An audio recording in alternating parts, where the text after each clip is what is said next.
Сәлем достар, бүгін 114-ші сабақты өтетін боламыз. Каналымызға міндетті түрде подписаться батырмасын басып, жазылып алыңыздар. Сіздер үшін басқа да пайдалы сабақтар шығып отырады. 47-ші жаттығу өлеңді тыңда. Жаңбыр. Жауа берші жау жаңбыр, дала көркін жандандыр. Жауа берші жау жаңбыр, қаулап өссін алуан гүл. Жауа берші жау жаңбыр, әрбір тамшын тамған нұр, әрбір тамшын тамған дән асып жатсын қамбамнан. Өлеңде не туралы айтылған? Өлең жаңбыр туралы. Жаңбыр жауғаннан кейін табиғатта қандай өзгерістер болады? Жаңбырдан кейін табиғат жанданып, алуан түрлі гүлдер шығып, егілген егін молынан шығып, қамба дәнге толады. Өлең мазмұнын әңгімеге айналдырып жаз. Жаңбыр, сен әрдайым жауа берші, даланың көркін келтір, әр алуан гүлдер көркейіп, қаулап, өсе берсін. Сенің әрбір тамған тамшың жерді нұрға бөлейді. Тамған тамшы жаңбырдан астық бітік шығып, қамбамыз дәнге толады. 48-ші жаттығу сандарды сөзбен жаз.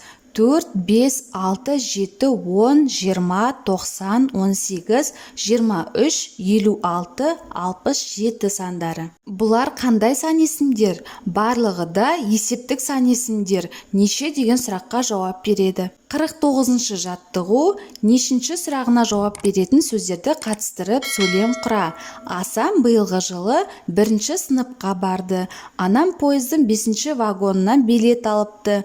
Театрда қойылым көруге келген адам саны көптігі сонша, әрең дегенде 21-ші қатардан орын алдық. Осы айда 2-ші кітабымды оқып бітірдім. Шығармашылық үзіліс. 50-ші жаттығу бос төркөзге тиісті әріптерді қойып, жасырынған сөзді тап. Сол сөз неше әріптен тұратынын айт. Жауабы кемпір қосақ 11 әріптен тұрады. 51-ші жаттығу ойлан тап. Балықшылар қатар отыр, қармақтарын салып отыр. Балықшы Әшімхан ұстады 3 сазан. Балықшы Сақтаған ұстады 4 табан. Балықшы Құсайын ұстады қос шайын. Өзеннен қанша балықты ағалар аулап алыпты. Барлығы 9 балық аулапты. Осымен біздің сабағымыз аяқталды. Каналымыз пайдалы болған болса, лайк басып тіркеліп қойыңыздар. Жаңа видеолар сізге бірінші болып көрінеді.